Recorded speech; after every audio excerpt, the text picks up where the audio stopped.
Hello बेटा, my self Sumit sir.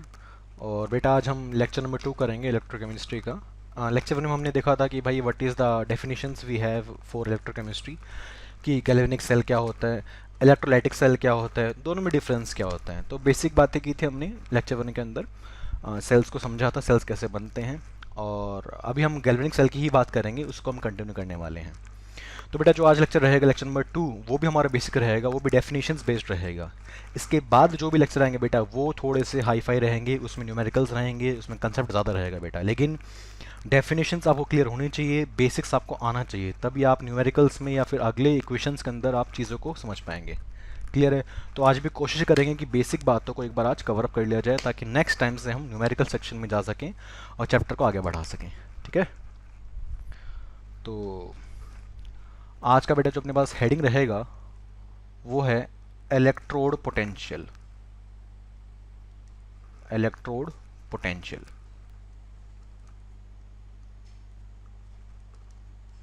And EMF of the cell. And EMF, electromotive force बोलते हैं इसको, देखेंगे समझेंगे। ईएमएफ ऑफ द सेल, कि सब किसी सेल के लिए what is the meaning of electrode potential and what is the meaning of EMF बेटा। तो पहले अपने को समझना बेटा, अच्छे तरीके से समझना पड़ेगा meaning of electrode potential, because इसके बिना इस चैप्टर में आप कुछ भी नहीं कर पाएंगे। ध्यान दीजिएगा बेटा कि इसका मीनिंग क्या होता है। इलेक्ट्रोड्स बेटा हम जानते हैं, we have a cathode and anode बेटा, उनको हम क्या बोलते हैं? उनको बोलते हैं बेटा अपन इलेक्ट्रोड बोलते हैं। अब वो इलेक्ट्रोड्स की ही हम बात कर रहे हैं, उनके पोटेंशियल की बात कर रहे हैं, that is called electrode potential. फिर एक और शब्द आएगा आपके सामने, स्टैंडर्ड इलेक्ट्रोड पोटेंशियल, तो वो भी समझाऊंगा। तो पहले मीनिंग समझ लेते हैं भाई कि what is meaning of electrode potential, ये पोटेंशियल का मीनिंग यहाँ पे क्या आ रहा है। तो ध्यान दीजिए बेटा, यहाँ पे आप एक एग्जाम्पल की बात कर लेते हैं। जैसे आपने लास्ट क्लास में हमने देखा भी था। सपोज बेटा अपने पास एक कंपार्टमेंट है, और इस कंपार्टमेंट के अंदर मान लो वी हैव जिंक सल्फेट। ठीक है? तो जिंक सल्फेट का अपने पास एक्वस सोल्यूशन है, इलेक्ट्रोलाइट सोल्यूशन गिवन है। So this is the electrolytic solution of zinc sulphate. और बच्चों आपने इसके अंदर एक रॉड को डिप कर दिया, एक इलेक्ट्रोड को बच्चों आपने डिप कर दिया, that it self is made up of zinc. तो जिंक से बनी हुई रॉड को बेटा आपने जिंक सल्फेट के सोल्यूशन के अंदर डिप कर दिया, this is made up of zinc. ये हमने देखा था। फिर लास्ट में दूसरी तरफ हमारे पास क्या था? गैल्वेनिक सेल के अंदर कॉपर सल्फेट था। तो सपोज आप एक इलेक्ट्रोड को उठा लीजिए, इसको आप एनोड बोल लीजिए, इसको आप कैथोड बोल लीजिए, कुछ बोल लीजिए, है तो इलेक्ट्रोड ही। तो इसमें क्या बात रहेगी, इसमें क्या बात समझने अपने को, ध्यान दीजिएगा। अगर मैं बच्चों आपसे पूछूं सेटअप के बारे में तो क्या रहेगा, तो आप कहेंगे कि सर कि जिंक तो जनरली ऑक्सीडाइज कर रहा था कॉपर के हिसाब से, कॉपर के मुकाबले। तो यानी कि ये जो इलेक्ट्रोड है बेटा अपने पास, ये जो अपने पास इलेक्ट्रोड है बेटा, ये एज एनोड काम कर रही होगी। कैसे काम कर रही होगी बेटा? एज एनोड, बिकॉज आप जानते हैं कि एनोड पे ही ऑक्सीडेशन हुआ करती है। तो जिंक आपका जीरो स्टेट से बेटा चला गया +2 स्टेट के अंदर, तो क्या हो गया? ऑक्सीडेशन। यानी कि ये electrode is working, this electrode is working as an anode. ठीक? तो ये रिएक्शन हुई होगी इस तरीके से। अब इसमें क्या रहेगा? पोटेंशियल की बात कहाँ से आ गई इसमें सर? पोटेंशियल मुझे दिख नहीं रहा कहीं पे भी। तो बेटा देखो ध्यान से, आपका जिंक जो कि सॉलिड है, जो कि पार्ट ऑफ इलेक्ट्रोड है बेटा, जिंक से आप जिंक +2 बना रहे हैं, that is aqueous solution.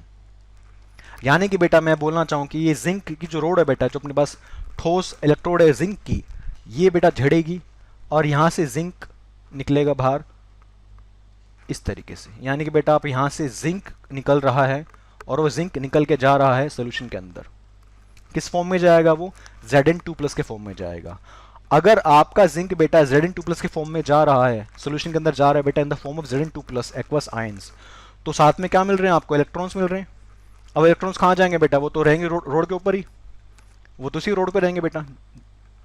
That is the electron will stay on the electrode itself. Yes, इस तरीके से बेटा देख लीजिए। यानी कि बेटा अपने पास जो इलेक्ट्रोड थी बेटा जिंक की, वो जिंक उसमें से निकल के जाएगा, जिंक +2 बनाएगा सोल्यूशन के अंदर, और उसके इलेक्ट्रोड के ऊपर बेटा जो अपने पास रोड है, उस रोड पे इलेक्ट्रॉन्स रह जाएंगे, वहां से जिंक +2 निकल जाएगा। अब मुझे बताइए बेटा, अगर आप थोड़ा सा इसको समझेंगे इस तरीके से, तो आपको एक बात अभी तक समझ में आ गई होगी कि यहाँ पे चार्ज डिफरेंस कहने के मुझे दिख रहा है। यानी कि सोल्यूशन के अंदर बेटा ज्यादा क्या पाए जाएंगे? Zn+2 पाया जाएगा बेटा। तो इस सोल्यूशन का बेटा चार्ज क्या हो गया? रिलेटिवली पॉजिटिव हो गया। Yes sir. और इसके कंपैरिजन में जो अपने पास बेटा इलेक्ट्रोड है, जो अपने पास बेटा इलेक्ट्रोड है इस तरीके से, उस पर चार्ज क्या आ गया? Because of electrons negative charge. So we have a negative charge because of deposition of electrons, and solution जो आपका है अपने पास, जो आपके पास इलेक्ट्रोलाइट है बेटा, वो बन गया पॉजिटिव चार्ज। तो सरफेस आ गया नहीं आ गया बताओ? We have a charge surface और नॉट बेटा। और आप जानते हैं कि भाई जब भी आपके पास चार्ज डिफरेंस रहेगा बेटा सरफेस के बीच में, then there is the possibility of potential. उसी पोटेंशियल की मैं बात कर रहा हूँ बेटा, उसको बोलते हैं electrode potential. The potential difference between electrode and the electrolytic solution. क्या बोला बेटा मैंने? The potential difference between electrode and the electrolytic solution is called electrode potential. Because ये आपका पॉजिटिव चार्ज है बेटा, और इलेक्ट्रोड बेटा जो आपके पास है वो नेगेटिव चार्ज है, तो बीच में चार्ज डिफरेंस आ गया, चार्ज पोलैरिटी का डिफरेंस आ गया बेटा, और वहाँ पोटेंशियल के लिए आपके पास रास्ता बन जाएगा। So that is called electrode potential. तो कोई बड़ी बात नहीं है, हम पहले देख चुके हैं, लेकिन उसको डिफाइन भी किया है मैंने। तो इसके पीछे डेफिनेशन क्या हो जाएगा अगर मैं इसको डिफाइन करना चाहूँ तो ये समझना है बेटा आपको अच्छी तरीके से, अदरवाइज आप आगे फिर कुछ भी कर रहे हो न्यूमेरिकल्स के अंदर। अक्सर बच्चे इस पार्ट को समझते नहीं है, वो सीधा स्टैंडर्ड पोटेंशियल की तरफ चल पड़ते हैं न्यूमेरिकल्स करने के लिए, वहाँ फंस जाओगे आप जाके बेटा। तो डेफिनेशन देखिए बेटा इलेक्ट्रोड पोटेंशियल की। अब समझ में आ गया तो डेफिनेशन तो हम बना सकते हैं खुद ही। The potential difference, the potential difference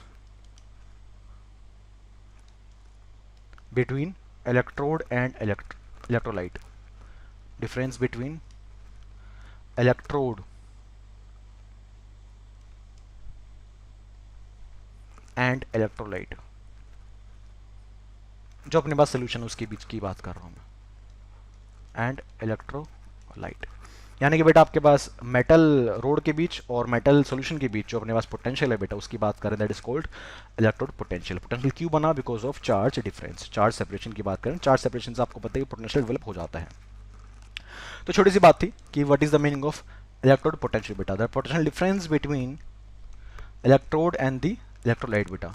अब वो इलेक्ट्रोड हो सकता है कैथोड हो, या हो सकता है बेटा वो इलेक्ट्रोड अपने पास एनोड रहे, दोनों में ही चार्ज बनेगा, दोनों के अंदर बेटा अपने पास पोटेंशियल डिफरेंस आने वाला है। That is called electrode potential at cathode as well as at anode। अब एक छोटी सी बात, एक की पॉइंट है बेटा, यहां ध्यान दीजिएगा आप, अक्सर बच्चे की पॉइंट मिस कर जाते हैं। ये लिखा हुआ है एनसीईआरटी के अंदर, the electrode potential, the electrode potential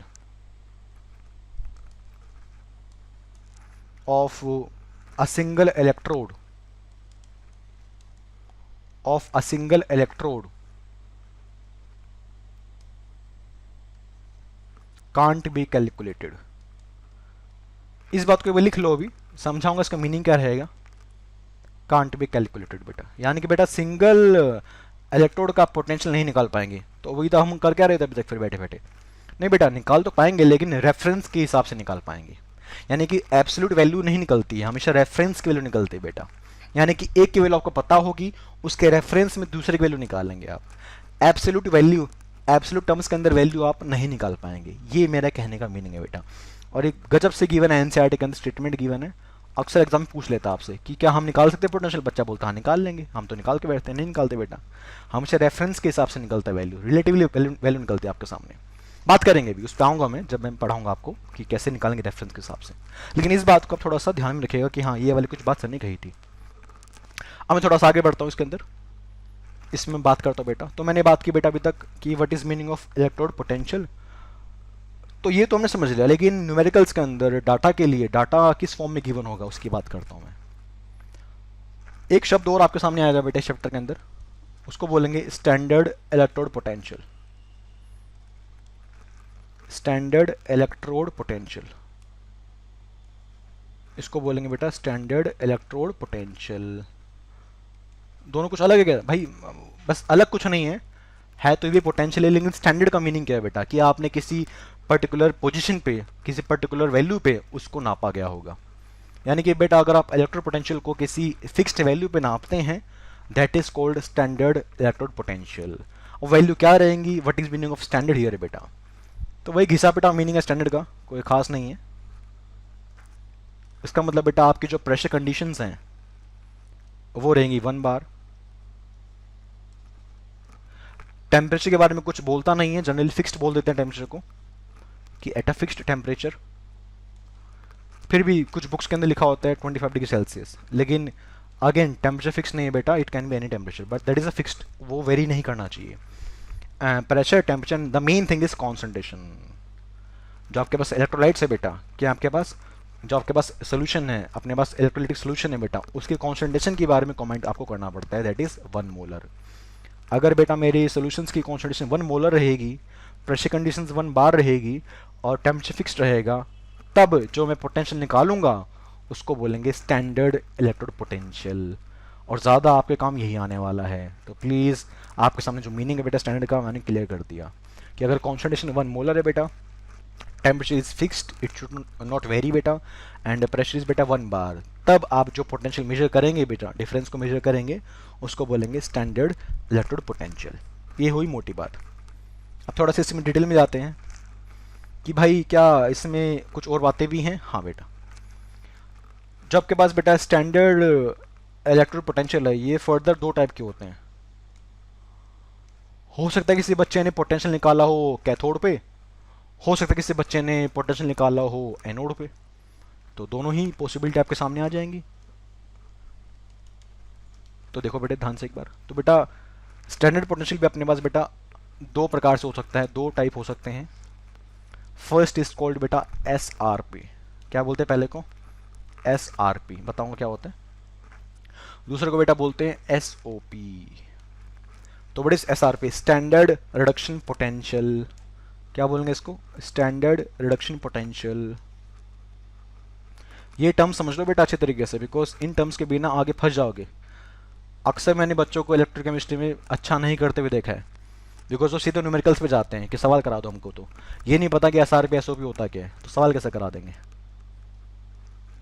तो वो सब करेंगे बेटा, लेकिन मेरा हमेशा ये मानना है कि आपके बेसिक बढ़िया होने चाहिए, ताकि आप क्वेश्चन में अटके ना, चाहे वो क्वेश्चन किसी भी लेवल का आ जाए। व्हाट इज एसओपी बेटा? Standard oxidation potential. Standard oxidation potential. अच्छा, यानी कि बेटा आप कैथोड पे निकालेंगे तो रिडक्शन की बात करेंगे, यस और नो? यानी कि बेटा S R P at cathode measure किया जाता होगा, ये मीनिंग आ रहा है, बिल्कुल सही मीनिंग आ रहा है।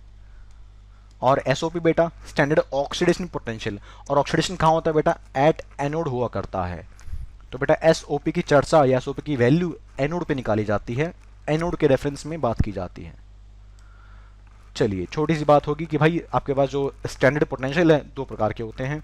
पहला बेटा अपने पास S R P standard reduction potential, दूसरा बेटा अपने पास एस ओ पी। अब इनका लिटरल मीनिंग क्या है समझाता हूँ, फील तो आई नहीं अभी तक, फील आएगी बेटा अभी। जैसे बेटा मान लो आपके पास गिवन है, सिंबल यूज कर रहा हूं मैं ई, ये सिंबल है बेटा आपका इलेक्ट्रोड पोटेंशियल का। अगर बेटा मैं इस ई के ऊपर नोट लगा दूंगा, इसको बोलेंगे बेटा एस, इसको बोलेंगे बेटा स्टैंडर्ड पोटेंशियल। क्या बोलेंगे? Standard electrode potential. तो जैसे बेटा ई के माथे पे नोट लग गया, वो बन गया स्टैंडर्ड बेटा। क्या बन गया? वो स्टैंडर्ड बेटा। अगर सिंपली ई लिखा हुआ है बेटा, तो ये सिर्फ पोटेंशियल है, ये सिर्फ पोटेंशियल है बेटा, इसमें कोई मीनिंग नहीं है स्टैंडर्ड का, ठीक है। तो सिंबल्स काफ़ी फेमस सिंबल है बेटा। अगर ई नोट कहीं पे गिवन है, ई के ऊपर नोट लगा है बेटा, दैट इज कॉल्ड स्टैंडर्ड। या तो एस आर पी होगा या वो एस ओ पी होगा, ध्यान दीजिएगा। चलिए अब यहाँ देखिए ध्यान से, तो बेटा कैसे गिवन रहेगा सवाल के अंदर? ऐसे गिवन रहेगा बेटा, जैसे कि E naught Z N 2 plus slash Z N solid. आप देख पा रहे हैं? यहां देखिए ध्यान से, या फिर यहां की बनोगा बेटा E naught zinc solid slash Z N 2 plus aqueous, 2 plus aqueous. तो आप देख लीजिए बेटा, आपके पास की 2 पोटेंशियल मैंने आपके सामने लिखे हैं, इनको बोलते हैं बेटा स्टैंडर्ड पोटेंशियल्स। अब इसमें से एसओपी कौन सा है और एसआरपी कौन सा है बेटा? यहां देखो ध्यान से, +2 से आप कहां जा रहे हैं? 0 की तरफ जा रहे हैं। +2 से कहां जा रहे हैं बेटा? 0 की तरफ जा रहे हैं। तो क्या हुआ सर, यहाँ तो रिडक्शन हो गया और आप स्टैंडर्ड की बात कर रहे हैं, तो ये बेटा S R P value given है। क्या गिवन है बेटा? ये हमारा एस आर पी का रिप्रेजेंटेशन गिवन है, S R P value given होगी यहाँ पे। और यहाँ देखिए बेटा, यहाँ जिंक आपका 0 स्टेट में है, मेटल फॉर्म में है, और जिंक बेटा 0 से कहाँ जा रहा है, +2 में जा रहा है, तो जिंक बेटा ऑक्सीडाइज हो गया यहाँ पे। अगर जिंक ऑक्सीडाइज हो गया और आप स्टैंडर्ड की बात कर रहे हैं तो ये क्या गिवन रहेगा बेसिकली, तो इस डाटा के अंदर बेटा आपके सामने एसओपी की चर्चा की जाएगी, स्टैंडर्ड ऑक्सीडेशन पोटेंशियल। ध्यान दीजिए बेटा, तो व्हाट इज एसआरपी बेटा, standard reduction potential at cathode. हमेशा एसआरपी मतलब कैथोड पे आपने मेजर किया होगा उसको, और एसओपी मतलब बेटा हमेशा आपने वैल्यू को स्टैंडर्ड वैल्यू पे मेजर किया होगा एट एनोड। क्लियर है, ये रिप्रेजेंटेशन आपको आनी चाहिए। और कुछ इसके बारे में बातें, हाँ 2-3 बातें और देख लो, बिकॉज इसके बारे में बहुत बातें करनी है, चैप्टर भर में आपको ये निकालनी इनके वैल्यूज़। तो एक एग्जांपल देकर आप समझाता हूँ मैं। जैसे बेटा आपके पास एक वैल्यू गिवन है, सपोज इसी की बात कर लेता हूँ, जिंक की Zn2 प्लस Zn। तो बेटा इसका जो SRP की वैल्यू गिवन होती है सवाल में -0.76 वोल्ट। क्या ये हमको याद करना है, याद नहीं करना बेटा। एक होता है इलेक्ट्रोकेमिकल सीरीज, उस वहाँ से आती है बेटा वैल्यू। कहाँ से आती है बेटा, इलेक्ट्रोकेमिकल सीरीज से आती हैं। सर अभी तो आपने कहा था कि हम सिंगल इलेक्ट्रोड का पोटेंशियल नहीं निकाल सकते हैं, और आप तो निकाल के बैठे हो। बेटा मैंने वैल्यू निकाल के बैठा हूँ बिकॉज मेरे पास रेफरेंस वैल्यू दिमाग के अंदर है। जब मैं वैल्यू लिख रहा हूँ बेटा तो ये वैल्यू किसी रेफरेंस के हिसाब से लिखी गई है, एब्सोल्यूट वैल्यू नहीं है बेटा ये। दोबारा बोलता हूँ मैं, जो अपने पास सिंगल इलेक्ट्रोड है बेटा ये वाली, हाँ क्या इसकी वैल्यू आ गई, हाँ आ गई बेटा, रेफरेंस के टर्म में आई है। एब्सोल्यूट वैल्यू आप नहीं निकाल पाएंगे बेटा, ठीक है। तो उसकी बात कर रहा हूँ मैं, बताऊंगा आगे चल के कि रेफरेंस क्या माना गया है बेटा। बिकॉज अगर आप रेफरेंस नहीं मानेंगे तो सवाल कैसे करेंगे, आप चीज़ों कैसे बढ़ेंगे। चलो तो बेटा क्या गिवन है, ये साहब गिवन है मेरे पास SRP, ये साहब मेरे पास गिवन है SRP। अच्छा कैसे पता, बिकॉज +2 से 0 जा रहा हूँ। अगर मैं बेटा इसका SOP की वैल्यू लिखना चाहूँ कि भाई इसका SOP कितना हो जाएगा, इसका SOP कितना हो जाएगा बेटा, तो बेटा SRP की वैल्यू गिवन है तो SOP कैसे लिखेंगे, सिर्फ साइन चेंज कर दीजिए, 0.76 वोल्ट। अच्छा तो ये जिंक इलेक्ट्रोड का SOP है, हाँ, और ये क्या था बेटा SRP। तो जब मैंने वैल्यू देखी बेटा तो मुझे एक बात क्लियर होगी, क्या किसी भी हाफ सेल के लिए, किसी भी सेल के लिए बेटा जो SRP रहेगा वो माइनस टाइम्स रहेगा बेटा SOP, यानी कि दोनों के बेटा वैल्यू बराबर रहेगी लेकिन साइन में फर्क रहेगा हमेशा। इस बात का ध्यान रखिए बेटा, बहुत छोटी बात है लेकिन छोटी बातें बेटा हमारे बड़े बड़े सवाल सॉल्व करवा देंगी, इसलिए आपको पता होनी चाहिए, ठीक है। अगर SRP गिवन है तो SOP ऑलरेडी गिवन है, अगर SOP गिवन है तो SRP ऑलरेडी ही गिवन है। मान लो SOP गिवन है x, तो SRP कितना हो जाएगा, -x हो जाएगा। अगर SOP गिवन है सपोज y, तो SRP कितना हो जाएगा, -y हो जाएगा। इस तरीके से हो जाएगा, तो वैल्यू आपका रिवर्स रहेगी, ठीक है। तो बेटा ये था अपने पास स्टैंडर्ड रिडक्शन पोटेंशियल या स्टैंडर्ड ऑक्सीडेशन पोटेंशियल बेटा, क्लियर है। थोड़ी सी इसके बारे में बात और करता हूँ मैं, कुछ एग्जाम्पल एक बार आपके लिए पुटअप कर लेता हूँ बेटा। जैसे अगर मैं कुछ बात करूं बेटा, जैसे एनोड पे बेटा अगर बात की जाए, इसे जिंक की बात कर लेता हूं, तो रिएक्शन क्या लिखी जाएगी सर, रिएक्शन लिखी जाएगी जिंक सॉलिड से Zn2+ एक्वस, और बाहर फेंक देगा ये 2 इलेक्ट्रॉन्स, हाँ। और कैथोड पे बेटा रिएक्शन कैसे लिखी जाएगी, ये रिएक्शन हमने लिखना सीखा था लास्ट क्लास के अंदर, लेक्चर 1 के अंदर बेटा, अगर आप ना देखो तो देख लीजिएगा उसको। कैथोड पे अगर जिंक जाता है तो रिएक्शन क्या हो जाएगी बेटा, जो आपका जिंक +2 है बेटा एक्वस फॉर्म में, वो खाएगा 2 इलेक्ट्रॉन्स और डिपॉजिट हो जाएगा जिंक इलेक्ट्रोड के ऊपर। सो आप देख पा रहे हैं कि ये अपने पास एनोडिक हाफ रहेगा और ये अपने पास आएगा बेटा कैथोडिक हाफ रहेगा। एनोड से बेटा जो वैल्यू निकालेंगे इसको आप SOP कह रहे हैं अगर आप कंडीशंस को स्टैंडर्ड मान के चल रहे हैं तो, और यहाँ से कंडीशन क्या आएंगे बेटा, SRP आएगा। तो SRP की ये मीनिंग है बेटा, SRP का रिडक्शन करवा दिया, तो इसलिए क्या लिखा गया बेटा, सिंबल कैसे रिप्रेजेंट किया गया बेटा, जिंक +2 से जिंक, बिकॉज पहले कौन आ रहा है बेटा, जिंक पहले आ रहा है, फिर जिंक सॉलिड बाद में आ रहा है, तो जिंक +2 पहले आ गया बेटा, उसके बाद जिंक सॉलिड आया बेटा, इसलिए जिंक +2 से जिंक, ठीक। दूसरा देखो, दूसरा भी ध्यान दो बेटा, तो बेटा we have zinc solid here, ठीक है, एनोड के साइड में, और यहाँ पे क्या बना बेटा आपके पास जिंक +2 बना, तो इसके लिए रिप्रेजेंटेशन कैसे लिखी गई थी, E0 Zn से Zn+2, देख लीजिए। इसलिए रिप्रेजेंटेशन बड़ी इंपॉर्टेंट है बेटा कि जिंक पहले था कि क्या पहले था। वैसे देख लीजिए आप कि स्टेट कितना है इसका, 0 स्टेट है बेटा, यहाँ कितना स्टेट है बेटा, +2 स्टेट है, तो 0 से +2 क्या हुआ, ऑक्सीडेशन हो गया। और ऑक्सीडेशन कहाँ होता है बेटा, एट एनोड होता है। अरे बोलो भाई, कहाँ होता है ऑक्सीडेशन बेटा, एट एनोड होता है। ठीक है, छोटी सी बात है, मुझे लगता है आपको आ गया होगा। चलिए, अब इसमें 2-3 बातें और आपको बताता हूँ पहले तो। ठीक है, ध्यान दीजिएगा। जो अपने पास की पॉइंट है बेटा,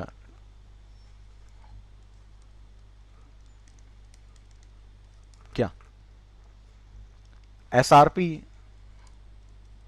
और सिंपली इलेक्ट्रोड पोटेंशियल, मैं एसआरपी बोलूँ या फिर एसओपी बोलूँ, एक ही बात है। ठीक है, मतलब पोटेंशियल की बात कर रहा हूँ, चाहे वो स्टैंडर्ड पोटेंशियल हो चाहे वो नॉर्मल पोटेंशियल हो बेटा। यानी कि electrode potential is an intensive property. ये बेटा अपने पास इंटेंसिव प्रॉपर्टी होती है। थर्मो में सुना था अपन ने इस शब्द को, इंटेंसिव एंड एक्सटेंसिव प्रॉपर्टी बेटा। तो बेटा S R P S O P अपने पास रहेगा इंटेंसिव प्रॉपर्टी। इसका मीनिंग है बेटा कि what is meaning of intensive. Intensive का मीनिंग बच्चा ये है कि उस पर मैथमेटिकल साइन आप नहीं लगा सकते, मैथमेटिकल ऑपरेशंस उस पर लगेंगे नहीं।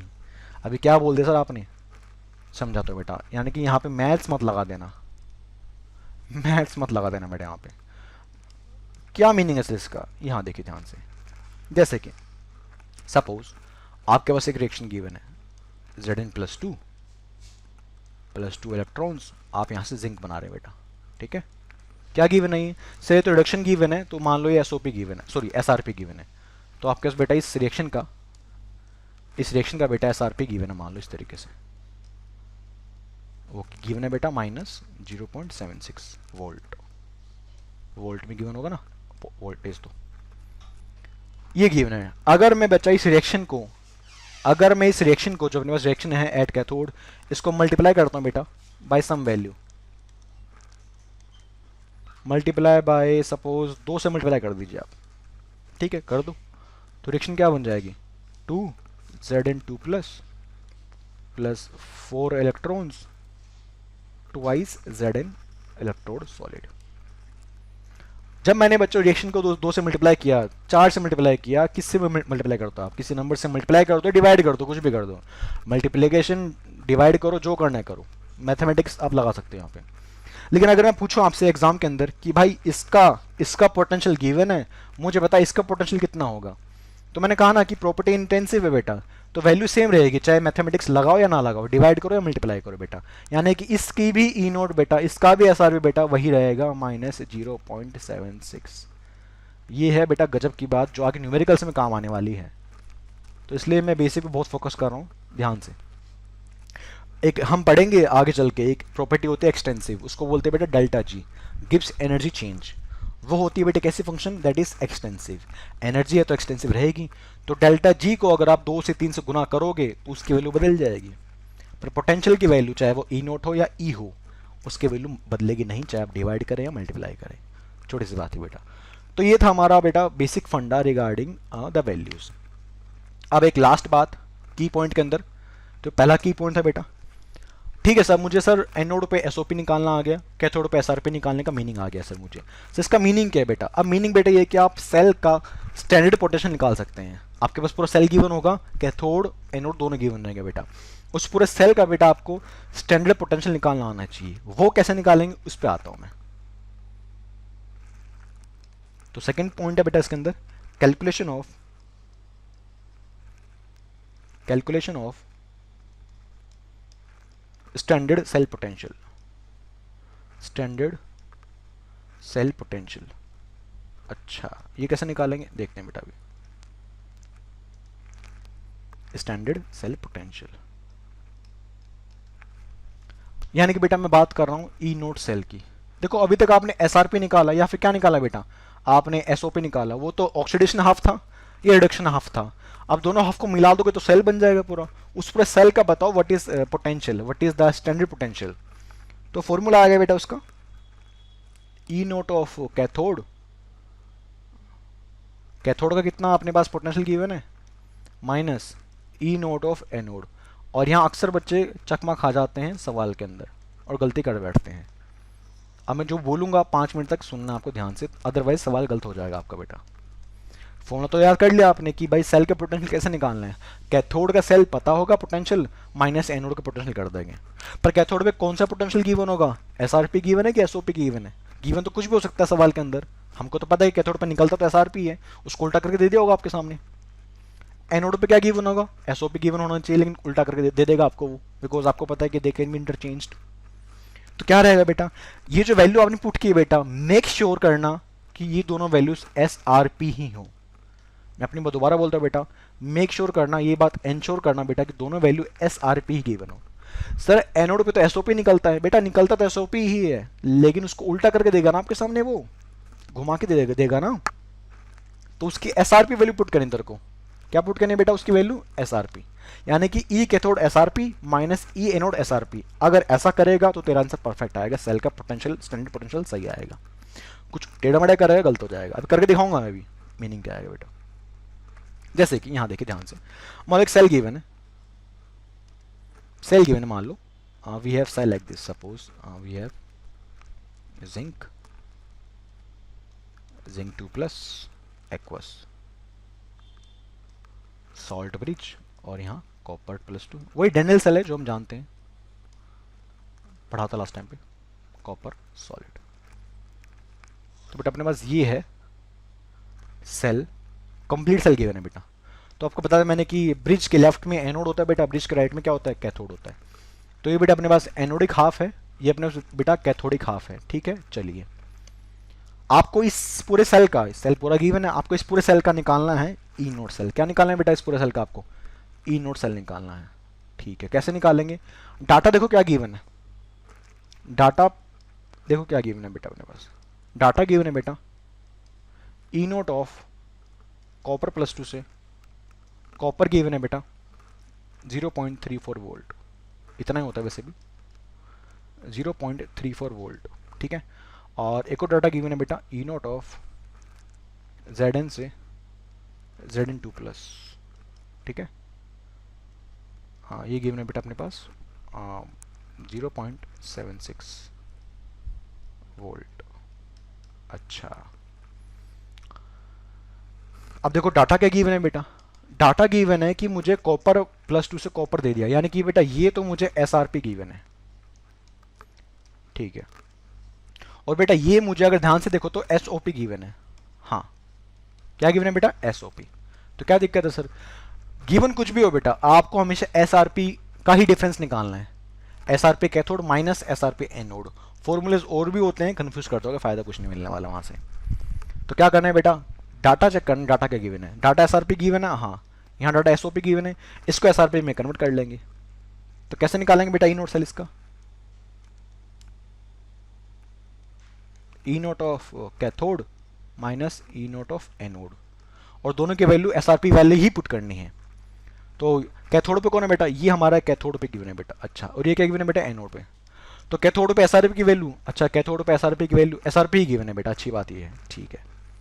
तो वैल्यू क्या हो जाएगी बेटा एसआरपी की 0.34 minus E naught of anode, anode बेटा कौन सा अपने पास, जिंक +2 से जिंक का ये वाला एनोड साइड है बेटा, इसका मुझे एसआरपी की वैल्यू पुट करनी है। देखो गिवन क्या है, अच्छा गिवन तो मेरे पास बेटा ये वैल्यू है, गिवन क्या है बेटा, एसओपी गिवन है, और वैल्यू कौन सी पुटअप करनी है फॉर्मूले में, एसआरपी पुट करनी है।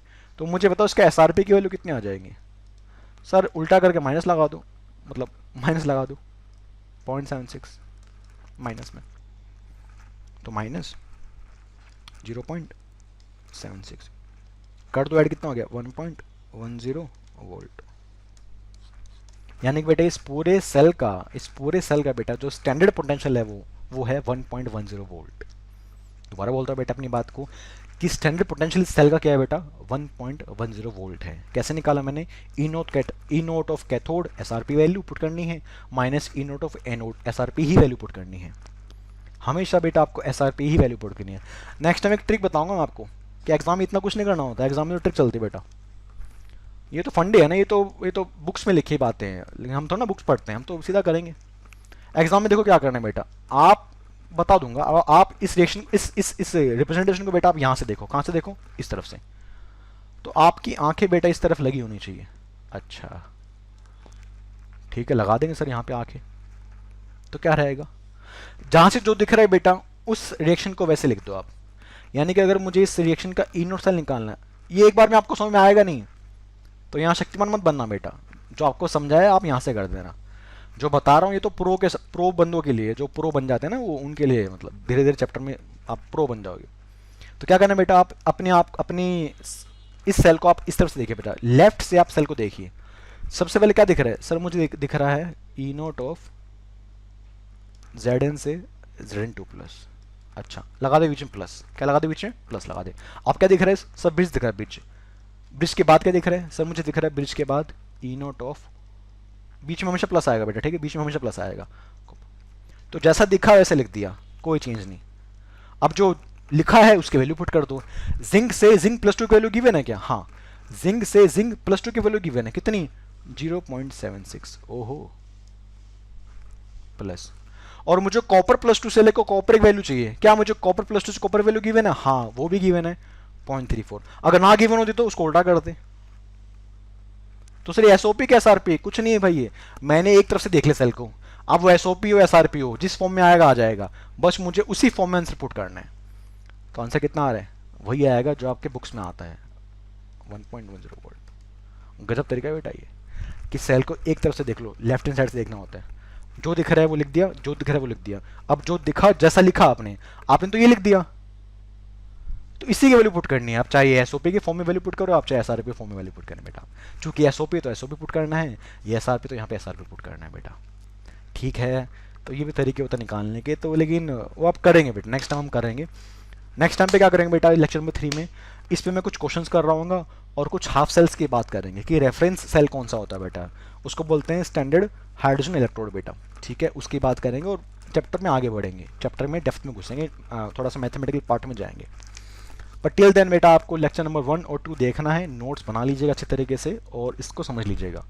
कोशिश करना कि बेसिक आपके ठीक रहे, अदरवाइज आगे चल के ऐसा ना हो कि ई नोट सेल निकालने में दिक्कत आ रही है, कहीं कुछ भी करने बैठ जाएंगे तो वो सही नहीं जाएगा, फिर चैप्टर में दिक्कत हो जाएगी, ठीक है। तो इतना रखते हैं आज के लिए बेटा, ठीक है, थैंक यू, टेक केयर बेटा।